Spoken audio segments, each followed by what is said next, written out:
কালকে অ্যাকচুয়ালি পরশুদিন ভোরবেলা 10টা সাড়ে 10টার সময় নিজের বাড়ির কয়েকটা প্রোগ্রাম থেকে ফিরছিল, ফিরে বাড়ির গেটের কাছাকাছি লেফট সাইডেই ছিল, যা শুনলাম আমি 1 মিনিটের ব্যাপার ছিল, বাড়িতে ঢুকে যায়। এই সময় যে গাড়িটা ওকে মেরেছে সেই গাড়িটা পেছন থেকে এসে ওকে মেরেছে। Highly suspicious matter. গাড়িটা মন্ডল অর্থাৎ লেখা আছে,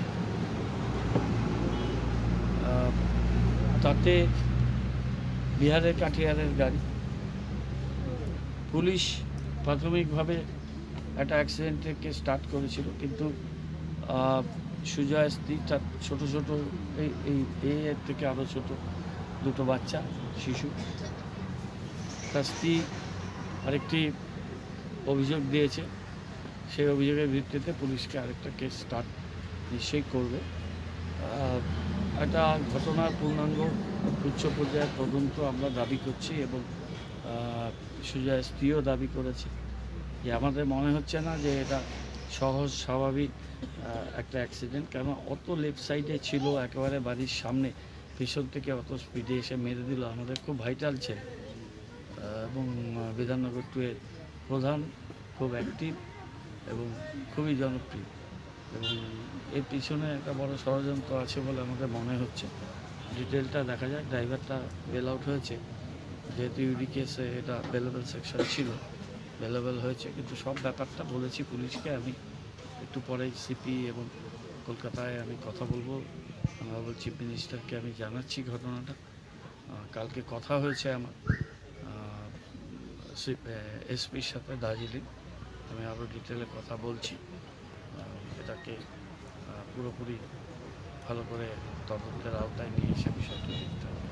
কী মনে হচ্ছে, খুন করা হয়েছে? আমার মনে হচ্ছে মৃত্যুটা স্বাভাবিক নয়, এবং এই মৃত্যুটা একটা অপরাধমূলক ষড়যন্ত্র, এবং নির্বাচনের আগে এই ধরনের প্ল্যান, এটা একটা মার্ডার বলে আমার প্রাথমিক ধারণা। এটা আরও ডিটেল তদন্ত করলে বোঝা যাবে। গাড়িটাকে ধাওয়া করে অনেক দূরে গিয়ে গাড়িটাকে ইন্টারসেপ্ট করে ধরা হচ্ছে। গাড়িতে লোক ছিল, তারা অন্য গাড়িতে পালিয়ে গেছে।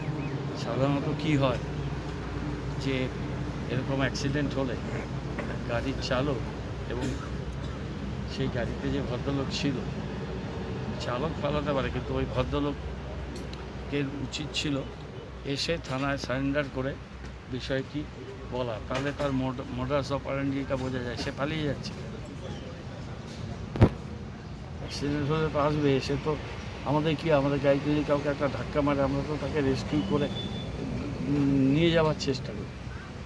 ধাক্কা মারলো, মেরে পালিয়ে গেল, এর মধ্যে কিছু গভীর ষড়যন্ত্র আছে বলে আমরা বিশ্বাস করি। তদন্ত হোক। আপনাদের একজন অ্যাক্টিভ মেম্বারকে তো হারালেন, কী বলবেন, কতটা? দেখুন, আমার বলার মতো মানসিক অবস্থা নেই। ফ্যামিলিটা খুব খারাপ অবস্থায় চলে গেল।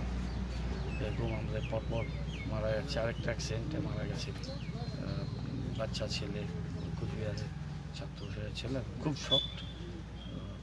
এদের পাশে দাঁড়াতে হবে, কী করতে পারি সেটা দেখি, কিন্তু এখন বলার মতো কিছু, মানসিক অবস্থা খুব খারাপ হয়েছে। পরিবারকে কোনো প্রতিশ্রুতি দিবেন? প্রতিশ্রুতি কিছু ব্যাপার নেই, তো আমাদের নিজেদেরই যা করা সব।